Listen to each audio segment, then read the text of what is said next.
Shut up, Olivia. You could totally score with that guy. Okay. All right. How big is it? Okay.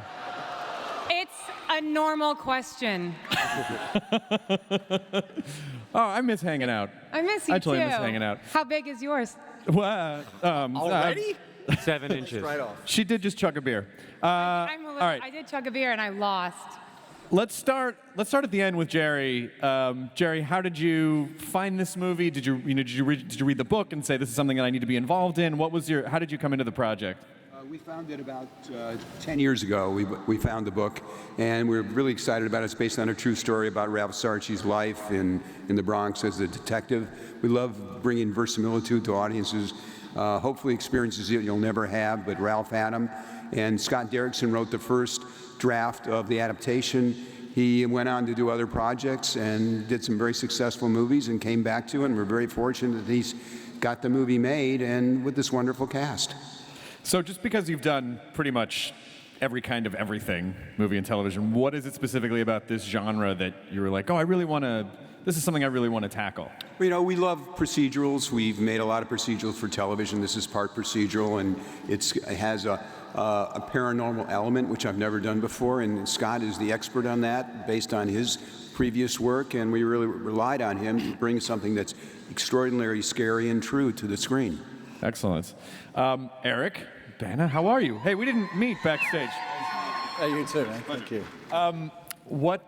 So how did you get involved with the project? Had you read the book, or did they send it over to you, or what was the project? First point of entry for me was a script, and I read it and absolutely loved it, and would have been happy to play Ralph Sarchi in any genre, and it just so happened that he was in a horror movie. And then I sat down and met Scott, and we had a really, really great chat, and I'd loved Scott's previous movies, and it was a very, very easy decision. Did you see? I always feel like I don't. It's not that I'm a superstitious person, but I feel like, if I'm in a devil possession movie, I'm probably just gonna get possessed by the devil. Like, when you're shooting this, are you freaked out when you're shooting it at all, or did it sort of expand any belief horizons that you had? Well, I guess I was coming from a skeptical place, which I think was, on the one hand, handy from a survival point of view, but that also suited the character. But obviously, as an actor, you've got to be open. This guy scared the bejesus out of me in pre-production. He had access to some materials along with Ralph Sarchi, the real guy, that they shared with me, which I clearly wish I hadn't have seen, and clearly had a week and a half of not being able to sleep correctly. Thank you. It's really handy leading up to a movie when you're the lead. I appreciate that. But yeah, I was just really open, and I just realised, learning a lot through Scott and Ralph, that there are varying shades of grey. It's not as simple as someone's not possessed and someone's fully possessed. It's like there's a million steps in between, as you can see out here. There is. Well, yeah, especially it's like devil possession or meth head. Like, how do you know? And how do you, as a skeptic, approach this? When you actually have to start believing that something crazy is going on. Well, there's also a point at which it actually doesn't matter. It's like if you're Ralph Sarchi and you're investigating these crimes or these possession cases. I mean, he conducts his investigations like a police officer, and some of the source materials that we saw were fascinating because it's a cop interviewing someone who is in a house where there may or may not be an instance of possession.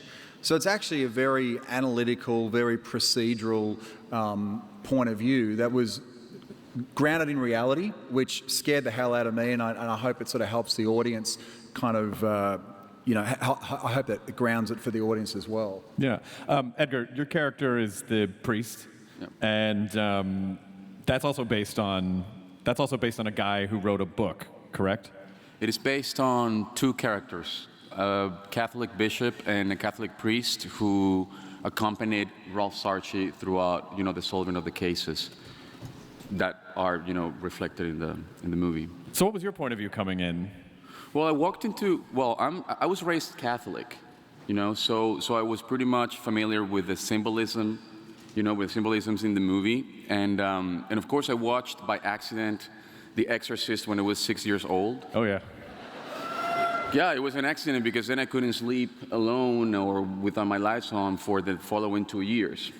You know, so halfway through the process, I was, you know, the process of this movie, then I was wondering why did I take on this movie? Because my lights are on again, you know, and they were on, you know, for the 3 months of preparation and throughout the whole shoot, you know, and also my TV set. So I had to put this thing on my eyes just to block the light and fall asleep.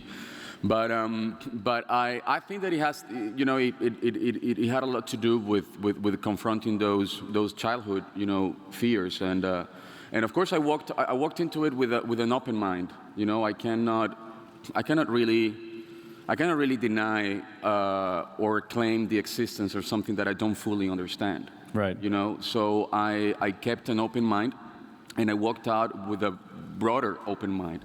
So I think that now I'm not afraid of anything.